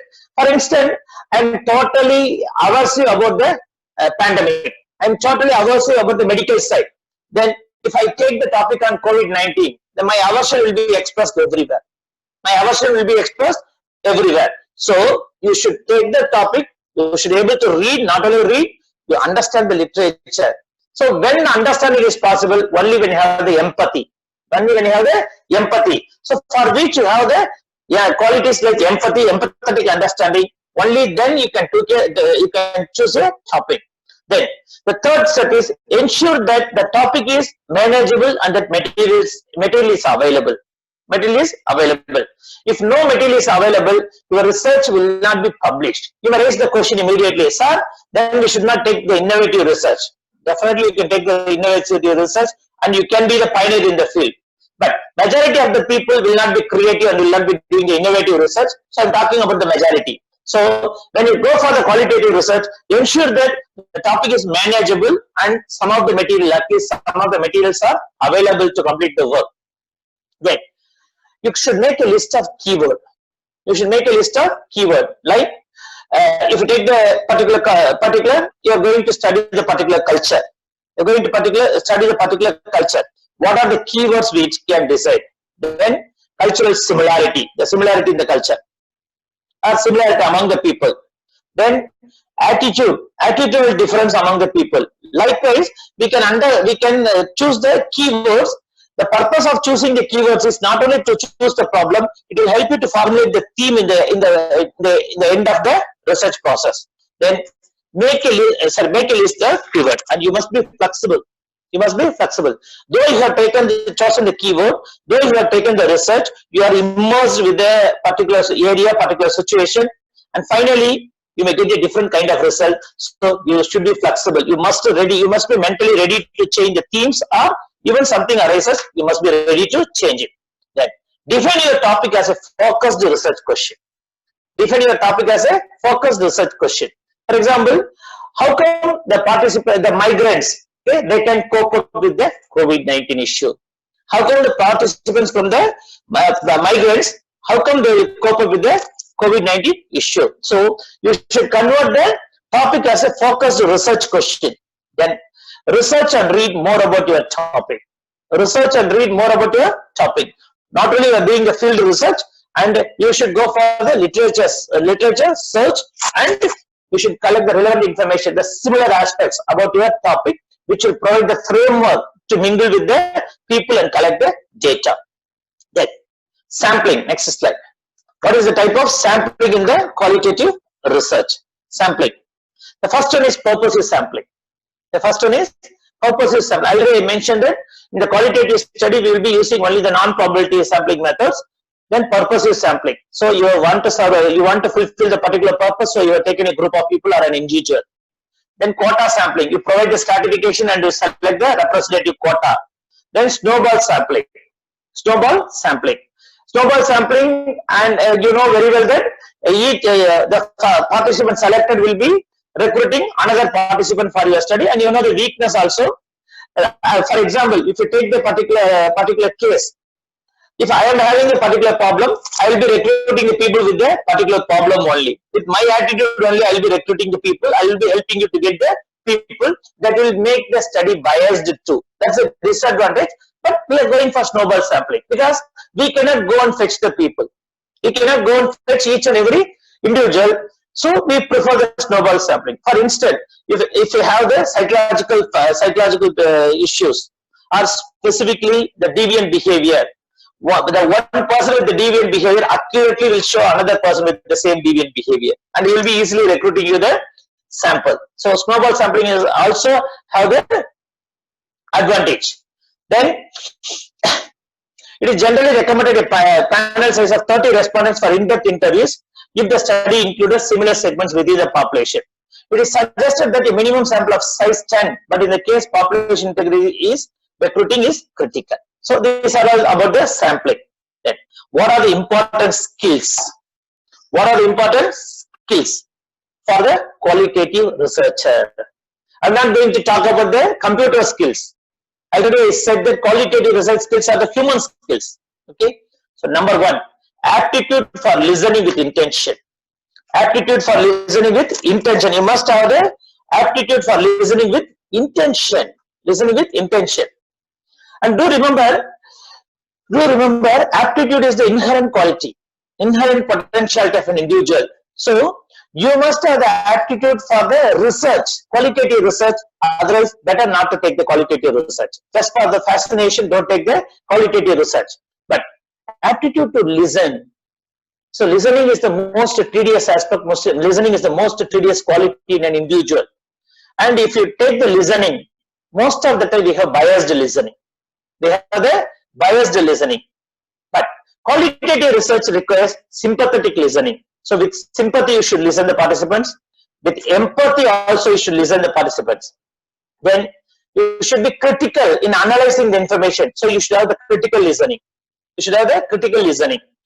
And informational listening. You should be eliciting the information. You should be eliciting the information. Then to elicit the information, we must appreciate the participants. So we must have the appreciative listening. We must have the appreciative listening. Then we must focus on certain information purposefully. So we must have the selective listening. We must have the selective listening. Then at the same time, good rapport is essential in the qualitative research. So rapport listening. Rapport listening. Then listening for enjoyment. So research is the process where you have to immerse yourself and enjoy the process. So you should use the listening for enjoyment. Then evaluative listening, because we are going to evaluate the qualitative data based on which we will be formatting the themes. And above all, we must have the comprehensive listening. We must have the comprehensive listening, because altogether we will try to interpret the intention, motivation, thoughts and behavior of an individual. So for which we require comprehensive listening. Then the second skill is ability to establish rapport quickly. Ability to establish rapport quickly. Then without rapport, nothing will be possible with the qualitative research. Even with the human behavior, without rapport, nothing is possible. So how to easily build a rapport with the participants? So you must be accommodating. You must be accommodating with the pleasing manner. You must be accommodating with the pleasing manner. Then you should be focusing on the body language. You should be focusing on body language. Then you should avoid the barriers between yourself and the participants. You should be avoiding the barriers between yourself and the participants. Then you should show genuine interest with your participant. You should show genuine interest with your participants.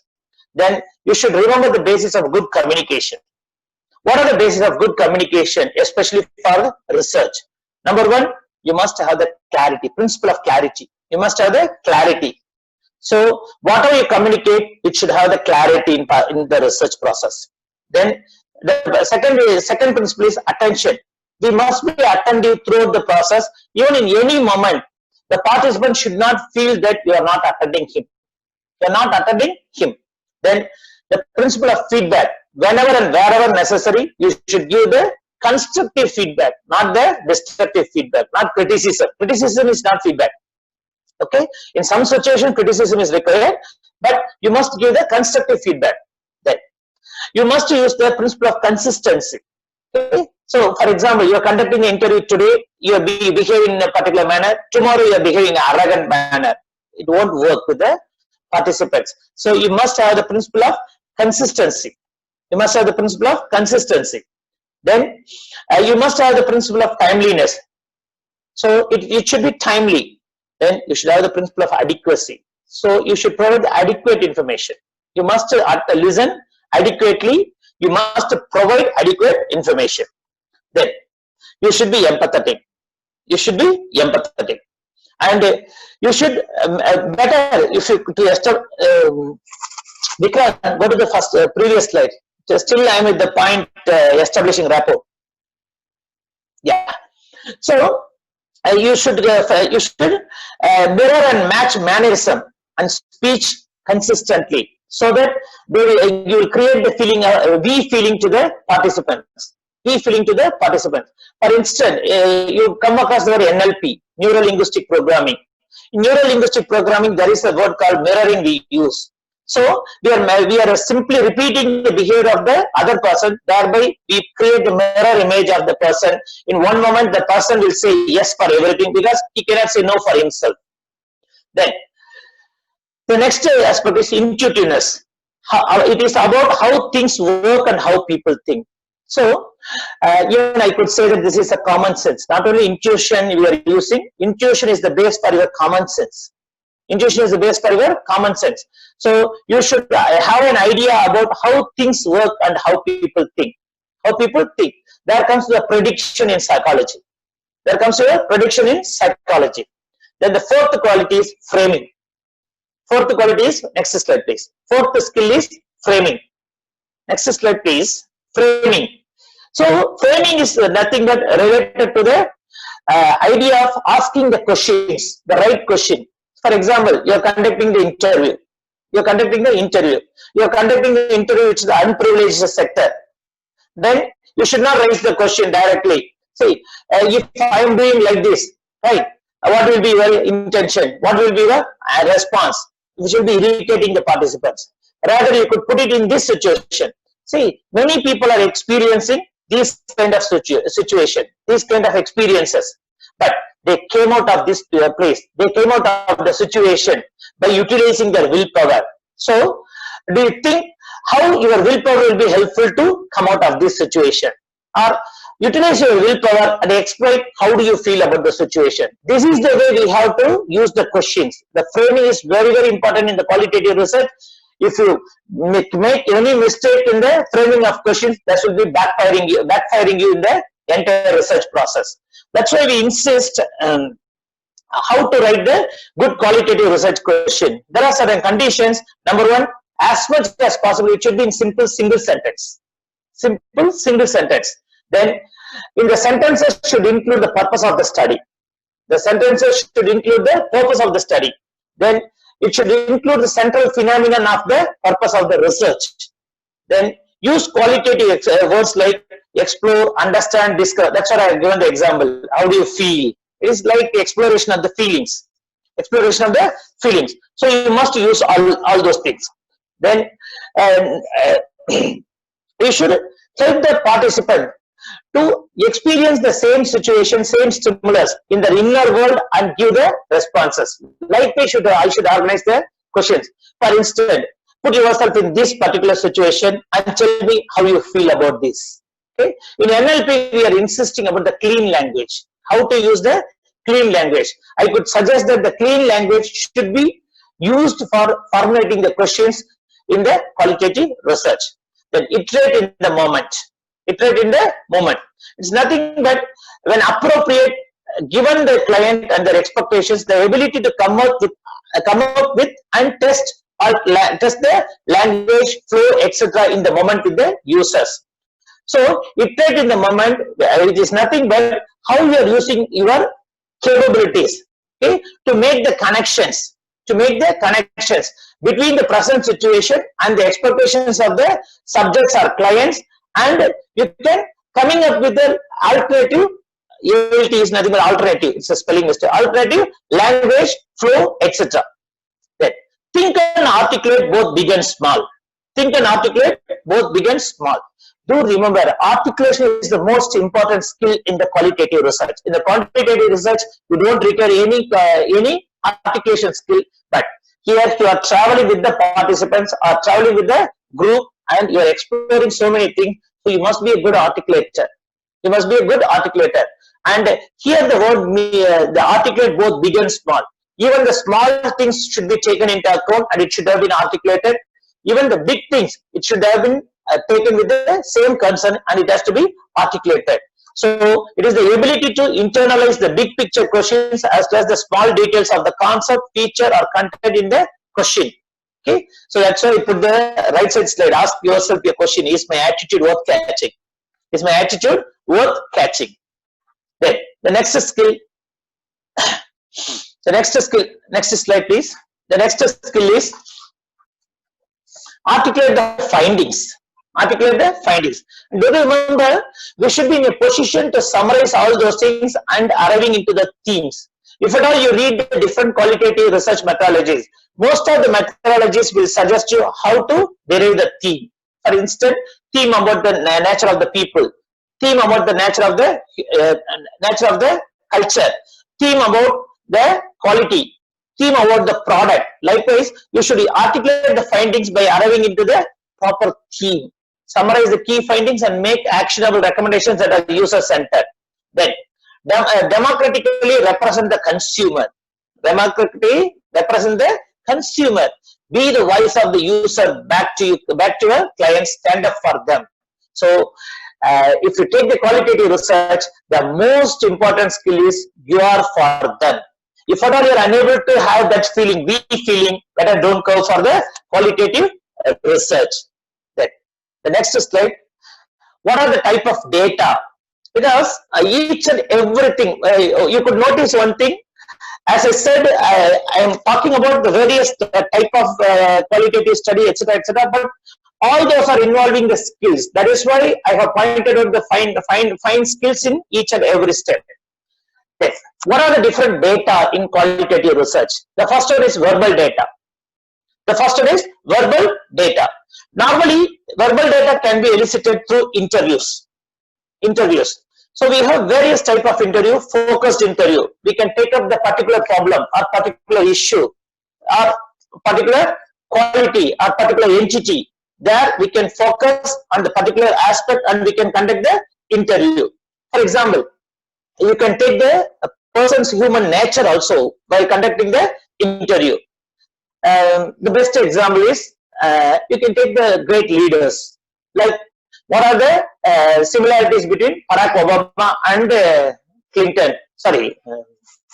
Donald Trump? I forgot to inform, if you take the articulation skills, okay, Barack Obama was rated as #1 articulator in the contemporary times. Right? In the contemporary times, he was #1 articulator. He was capable of attaching to the people. Then coming back to this issue, so the person's concept of human nature. So we can make the comparative study on the nature of Barack Obama and Donald Trump. And you would have seen in the TV interview at all, that is it is in the lighter side. TV interview and that they are two different extremes.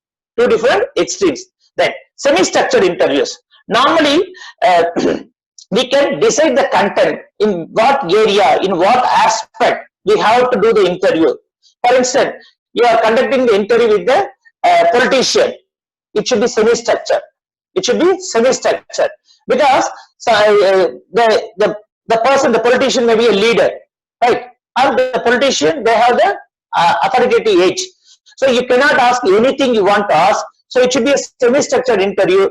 And if some uncertainties occur, we should change our strategy, how to elicit further information. Okay? If you directly ask the hurting questions with the politician, they will stop the interview. That's all. There is no other answer. They will give the answer. That's all. We can finish up the interview. But we should be in a position to elicit the information. Similarly, this happens with the minority groups. So we must be very, very careful with the semi-structured interview. Then we can conduct the problem-centered interview. Then we can have the expert interview.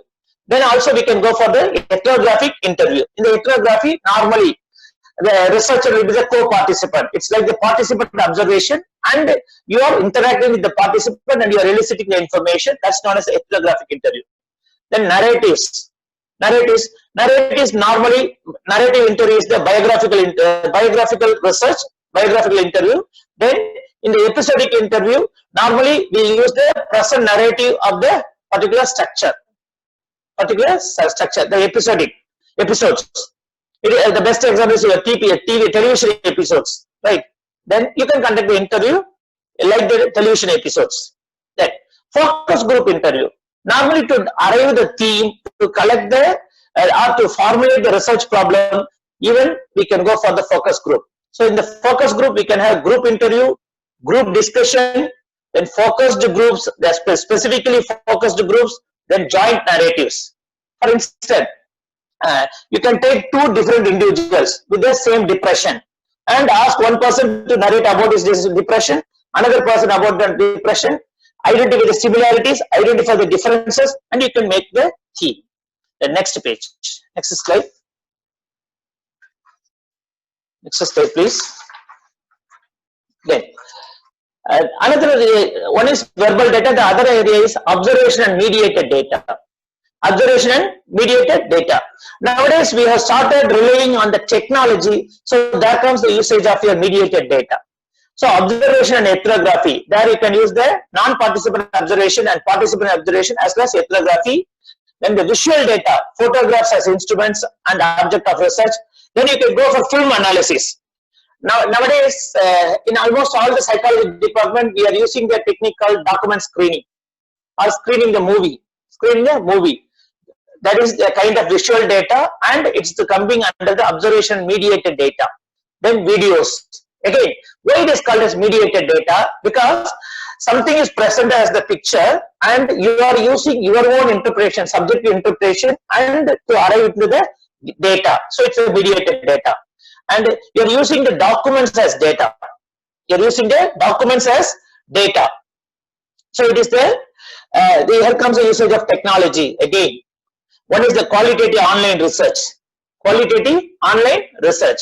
I have mentioned about all the people are sending the Google Forms of COVID-19. That's the best example here.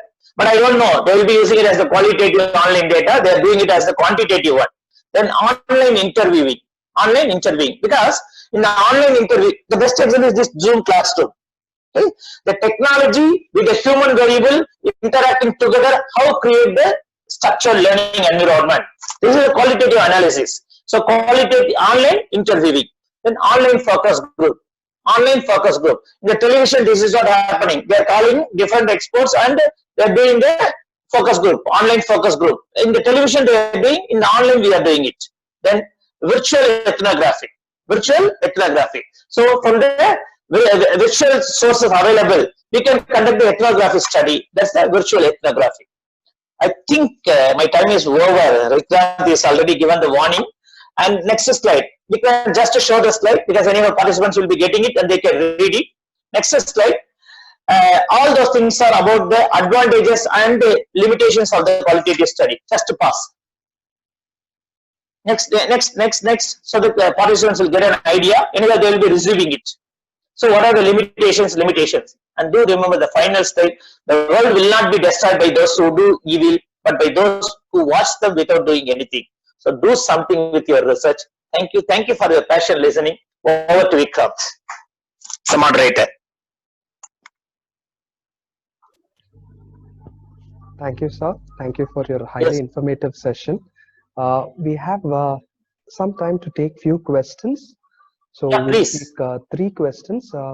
People who wants to ask a question can raise your hand. So, yes, Dr. Alka, you can ask your question.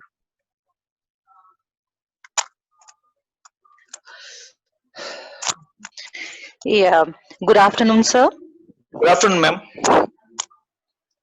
Yeah, am I audible? Yes, you're Yeah, very sir. clear. Yeah, thank you for your wonderful session.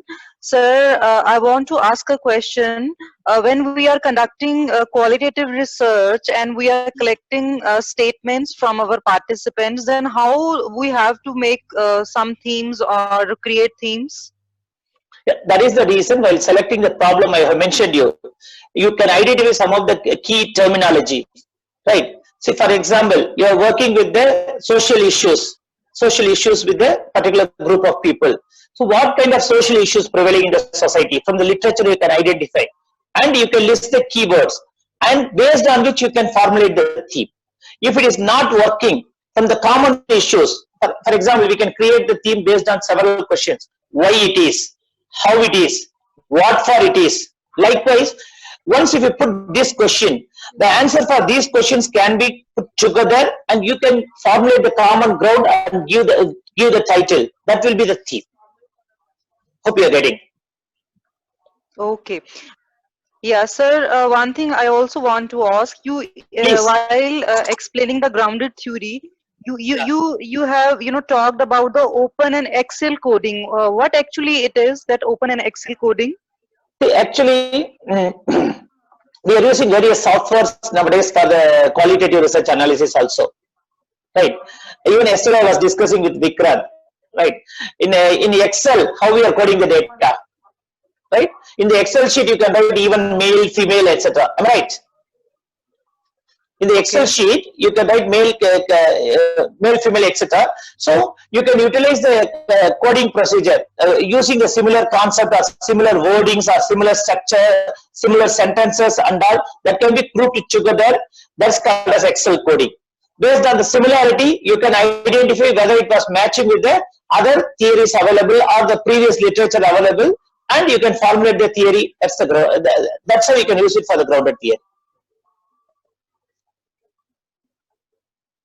Sir, we have one more question. Yeah, I'm please. unmuting them, sir. Yeah, please.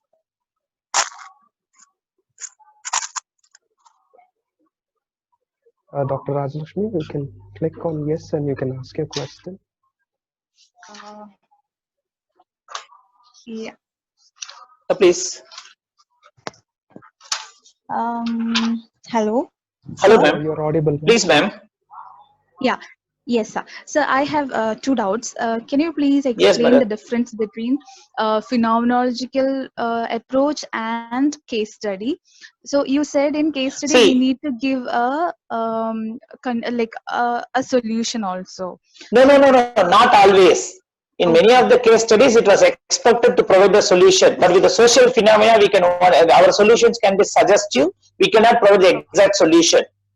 Okay, just I have mentioned that sometimes we can give the solution. For example, you can take the in the management. I'm talking about the management. In the management, you can take the case study on the particular organization. What is the reason for the low productivity among the workers in this particular organization? So obviously, you are expected to provide the solution as an expert. It's also a case study. It's also a qualitative research. Similarly, if you take the individual cases with the counseling or psychotherapy, right? We should be in a position to provide the solution. That's what I have mentioned. Okay, so one more doubt. So, for example, you said about depression phenomenological approach, right? So, Yeah. if you're studying a person like certain people who have gone through cancer treatment, if you're studying Yeah. them, can we say that is a phenomenological phenomenological approach or a case Your, study? your, your audio is cutting, ma'am. Your audio is going mute. I don't understand what you're asking. You're suddenly down. Hello. Yeah, now Okay, it's audible. hello. Hello, now it's audible, Yeah, please. sir. Yes. For example, if you're studying certain people who have gone through cancer treatment, so can we say that as a case study or a phenomenological approach? That is the case study. That's But the case then study. that is Because a lived you experience. no, wait. Why it is Okay. let me give explanation. Then you can ask the question. Oh, See, sure. it should be conducted as a case study because cancer is the common word, right? Cancer is, Okay. but cancer cannot be taken as the phenomena. It's a disease. Okay. It's a disease. Okay. So it cannot be conducted under phenomenological study. It's not a phenomena. Cancer is not the phenomena, but Okay. out of the cancer, how you are getting depression is the particular phenomena for your own self. For instance, there is a different type of cancer patient. I have witnessed different type of depression among them. Okay. For instance, one woman due to the cancer drugs. You know the consequence of the cancer drugs. Obviously, you will be losing the hair color. You have the black patches. Okay, she is not bothering about the cancer and dying. Rather, she is worrying much about the physical appearance, and she fell into depression. Okay. Right. Hope now you got the difference. Cancer is not phenomena. Okay. Yeah. So one more. The other part of the question, please. Yeah, one more doubt. What is the difference between thematic analysis and the grounded theory? See, in the grounded theory, we have the previous frame of references. The thematic analysis, based on the evolving themes, we are going for the analysis. In the grounded theory, definitely you have some other evidences. That's why it is called as grounded theory. But in the thematic analysis, as I said already, themes you can have the keywords and themes may be evolved, or in the process you should be flexible because the themes may be changing. What you expected may not happen there as the theme. Right. So you have to change the theme and analyze the theme, thematic analysis. That's why thematic analysis is very difficult. In fact, grounded theory is very easy than thematic analysis. Okay. So one more doubt. Somewhere I read we can say thematic analysis is involved in grounded theory. Can we say like that? Yeah, definitely. Because already I told about the triangulation. Here the validity of the data is very, very difficult. So we are using more than one procedure.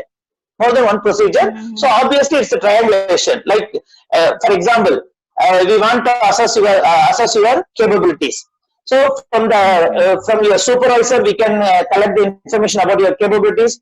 As a participant, we will allow you to perform an activity from where we can analyze your capabilities. Then based on my observation, I can give the rating and I could analyze your capabilities and we can match it.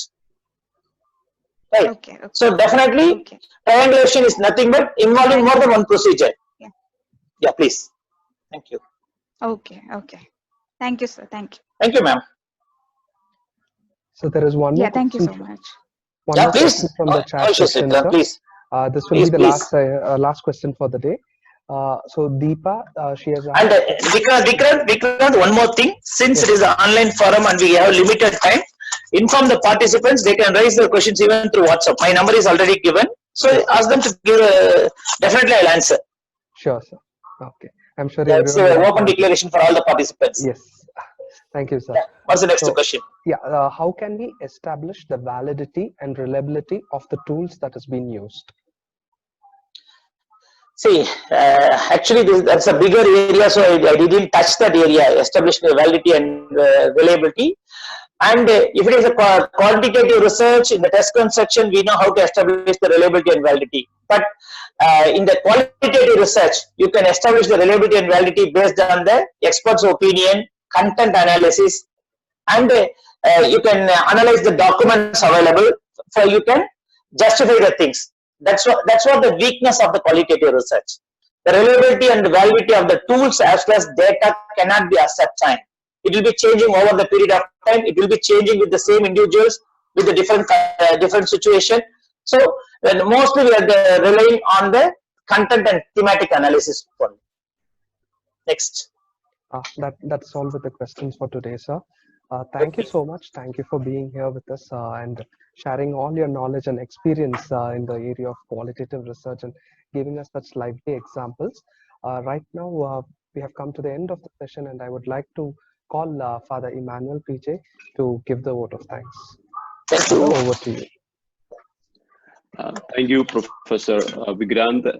Once again, it's my extreme honor and privilege to say a few words of sharing a few words of gratitude to Professor S. Kadiravan, the Control of Examination and Dean Social Sciences Professor, and the head of the Department of Psychology, being available with us. We all the participants are extremely enriched with what you call enhancing our interest in the field of research. And research is an ongoing process. It is going to be emphasized and enriched with more and more interactions with you, and you are very generous in offering your WhatsApp personal number so that we can even contact you back. Many times researchers or scholars don't do that sort of an extensive help, but then that shows how grounded you are, how humble your personality is. So at this moment, I don't want to take much of the time. It's already 12 o'clock. I know all the participants have their own appointments, and they may be probably joining another FDP elsewhere. So people are globalization has really reached its fuller meaning these days. So globalization is one of the reasons why it's peak now. Though it can be one of the reasons why the pandemic has reached the world, except that 17 countries or so that sir you mentioned. But now that we are all connected, the globe has become really one village. Everybody has the technological assistance and people are connected. So at this moment, in the name of Reverend Father Jos Kutty PD, the principal of Christianity College, Reverend Dr. Father Augustine George, the vice principal, Reverend Father Lijo P. Thomas, the financial administrator, and all the management team and the deans of Christianity College. We wanted to thank Professor S. Kadiravan for your gracious presence and very enriching and very simplified version of the explanation of the research skills that is essential in making ourselves more better research scholar and probably a better contributor to the student body as well. So at this moment, I also wanted to appreciate the hard work of Professor Dr. Molly Joy, the head of the Department of Psychology, and our coordinators, Professor Vigrant Bapu, I heard, who is your own student as well. And we also have one coordinator, Professor Sharmili. They also were working behind the scenes, but then very active in contributing and collaborating with everything together. So also wanted to appreciate and thank the Dean of Humanities, Professor Dr. Gopal,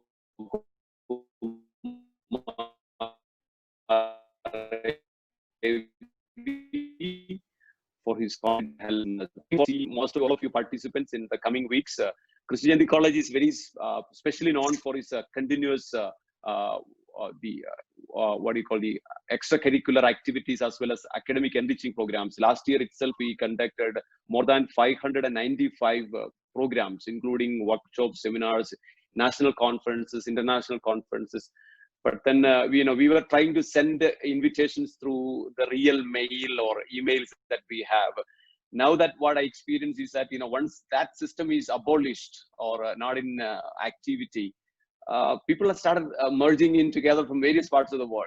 And now I just was in a management meeting, and the vice principal himself was mentioning that so far, after the pandemic has started, 25,000 people have already visited Christianity in FTPs. 25,000 people, because every day there are some 5 FTPs or webinars happening from all the departments, and everyone is excited, gathering the resource persons from various parts of the world. And so it is a very beautiful moment to see that people from Jammu Kashmir to what do you call Trivandrum, if I say it like, or Kanyakumari, if I take it that way, joining from various FTPs and webinars and other online enrichment programs. So you are all welcome to share your emails with us. If you agree, we will send you more flyers and invitations for the future references or for future participation. And myself also working as the director of the law college, we are planning to organize FDPs in the law college as well. And I mean, it's happening everywhere. I'm getting invitations from all the departments every day. And so please let us know if you need any sort of assistance from Prestigianti College, from the management or from the departments. We are definitely happy to help you. And also please offer your availability to enrich us and our students, which will also bless us and our community as well. So once again, thanking you all, and especially thanking Professor Kadiravan. And I should also mention to thank Professor Dr. Kiran NC, who was also the resource person for last 2 days, who is also one of our family members. So that's the reason I didn't want to mention his name early. But then he also enriched our participants, I am sure. So once again, thanking you all participants. May God bless you, and may God protect and guide us through in our pursuit for excellence as well. So thanking you, I over to Professor Vigrand Bapu for if there is any concluding remarks. Thank you, Father. So we have come to the end of the 3-day faculty development program. I'm very sure, as Father had told, all these 3 days we had new knowledges, new skills that we have gained. So we are coming out of this FDP as a new person to face the world, to do research and change the area of research in India. So at this moment, I would also like to thank Father Emmanuel PJ for his constant support. He is also, apart from being the director of the School of Law, he is also one of us, a faculty in the Department of Psychology, himself a trained counseling psychologist who has been a constant source of support at all times, and he has been backing us. He has been there with us. He's telling us what to do, what not to do, and making sure that this program is such a big success. Thank you so much, Father, for being with us, and also to Dr. Molejoy for helping us and guiding us at all time. I would like to inform all the participants that a feedback form will be shared to you in the WhatsApp group. People who are interested can fill up the feedback form. It would be very helpful for us to know what we have to do for the next time. Thank you so much. Thank you for being with us. Have a good day. Bye. Bye, sir. Bye-bye.